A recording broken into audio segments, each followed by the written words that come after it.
The 17 News at Sunrise podcast is brought to you by Clinica Sierra Vista. Welcome back to the 17 News at Sunrise podcast, where we share your news on your schedule.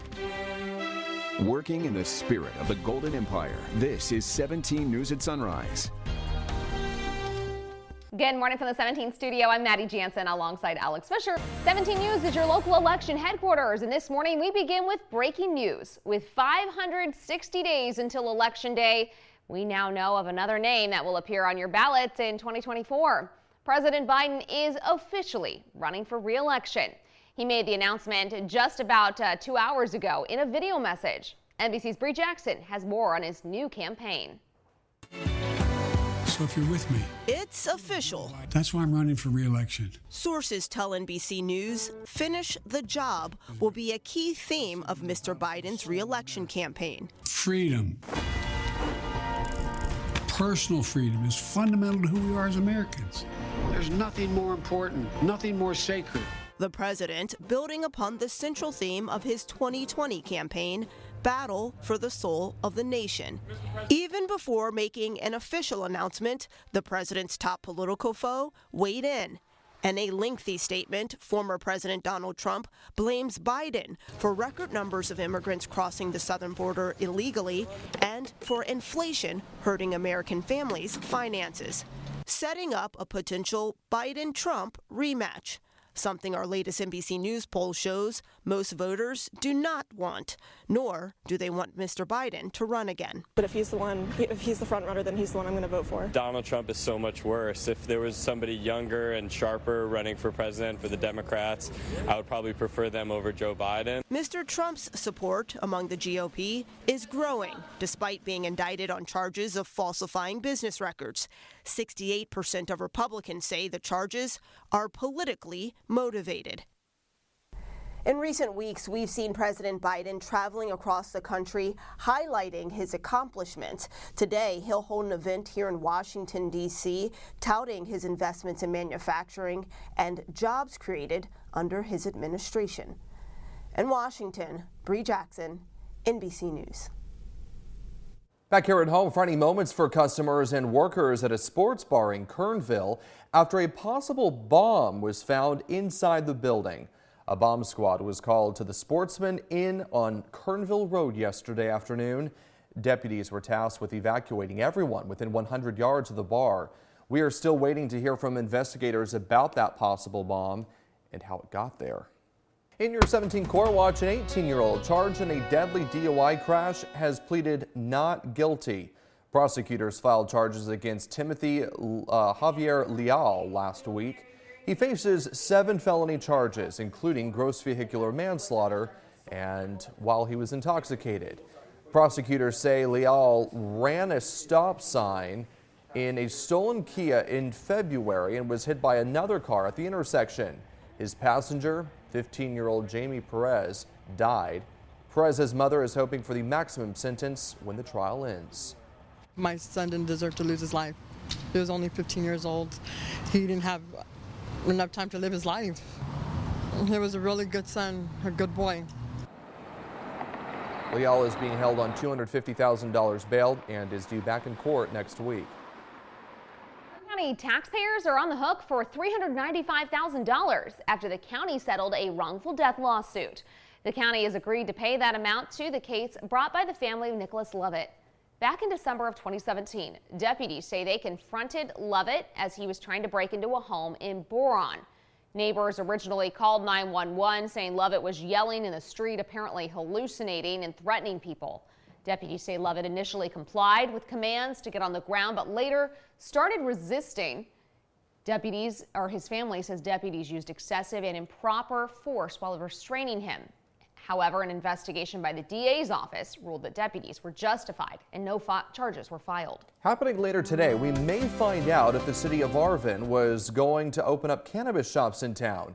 The city council was supposed to vote on the issue earlier this month, but it was pushed back because not enough council members were at the meeting. If approved, it would allow 2 recreational shops to open up in town. The city manager estimates that the shops would bring in nearly $500,000 in tax revenue to the city every year. Making news around the state, a 1-year-old child was shot yesterday while riding in a car in Oakland. Surveillance cameras at a nearby store shows family members rushing from the car to a fire station with the little girl. Fire crews rendered aid before an ambulance took her to the hospital. The condition of the 15-month-old is not known at this time. Police have not said whether the shooting was random or targeted, and they've made no arrests. Fox News announced it has parted ways with popular primetime host Tucker Carlson. Carlson's program, Tucker Carlson Tonight, has long been one of Fox's top-rated news programs. In his statement yesterday, the company thanked Carlson for his service to the network, but did not provide an explanation for his exit. Carlson's last program aired on Friday. Fox News Media said an interim show will be hosted by rotating Fox News personalities until a new host is named. Longtime CNN anchor Don Lemon has been terminated from the network. In a statement on Twitter, Lemon says CNN management did not have the decency to tell him directly that he was fired and that he learned from his agent. In a tweet, CNN refuted Lemon's statement as inaccurate. The network said he was offered a chance to meet with management, but instead released a statement on Twitter. A Bakersfield man has pleaded guilty to distributing fentanyl. 39-year-old Marcus Randall sold fentanyl pills to a woman who later overdosed. Randall's currently in federal custody and he'll be sentenced later this year. He faces up to 20 years in prison and a $1 million fine. The case is part of what's called Operation Synthetic Opioid Surge, a program that aims to reduce the supply of deadly synthetic opioids in high-impacted areas. Now to a signature issue here at KGET, pedestrian safety. And investigators are trying to figure out what happened when a person was killed after they were struck by several cars on the freeway over the weekend. CHP says a man was walking in the number 3 lane on Highway 58 when he was hit by a car, and that car took off. Officers say the man was then hit by 3 more vehicles.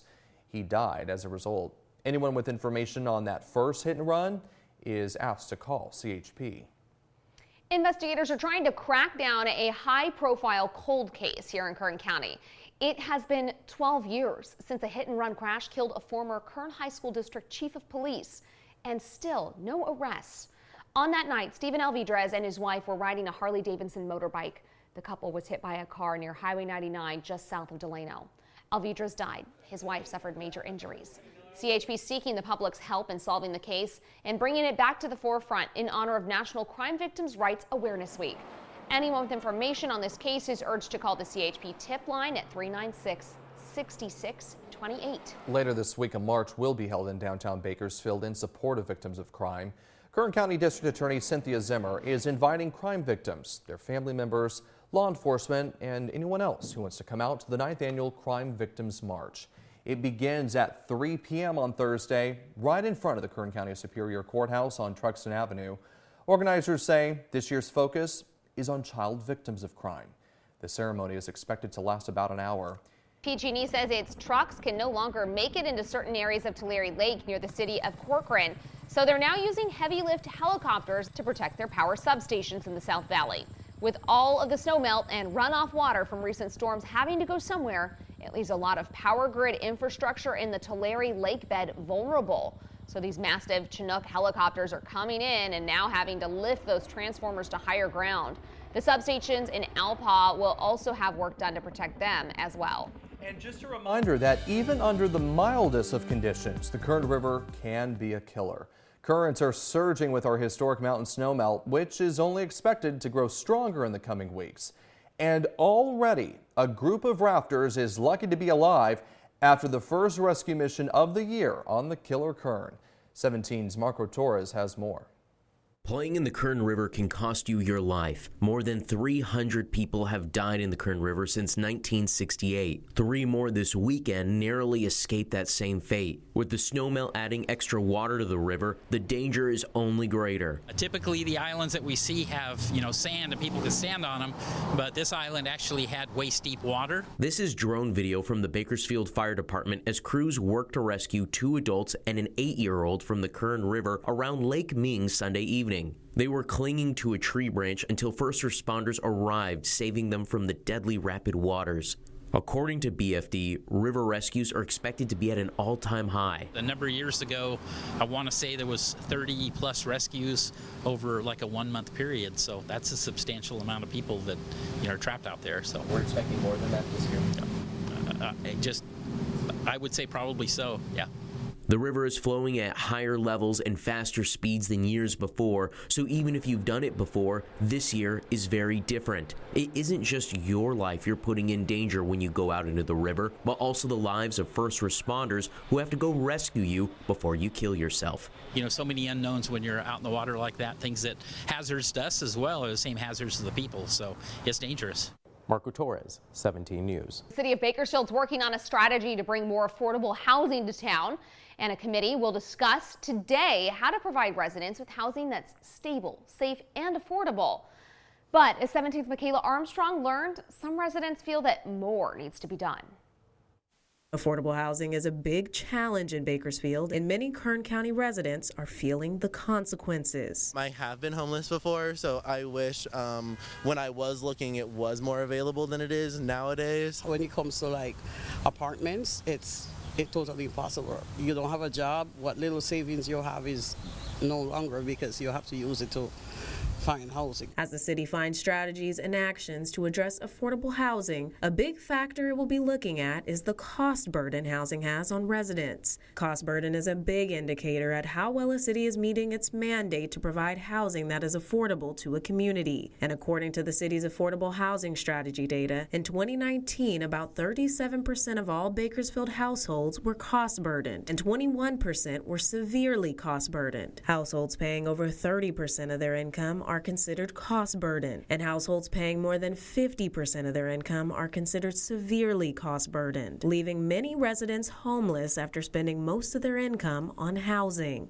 My rent and my housing bill just to stay somewhere would be way more than all my other bills combined. No one should have to live in their car. No one should have to pay an extra fee to get a gym membership to take a shower instead of having a place to stay. Which is why many want to see more affordable housing come to Bakersfield. There is enough space for everybody. Providing homes for everybody to have a roof over their head cannot be a bad idea. It cannot be a bad idea. But it is in the city's hands as to what happens next. Michaela Armstrong, 17 News. The 17 News at Sunrise podcast is a production of KGET and Nexstar Media Group. For more on all of the headlines in today's show, head to kget.com.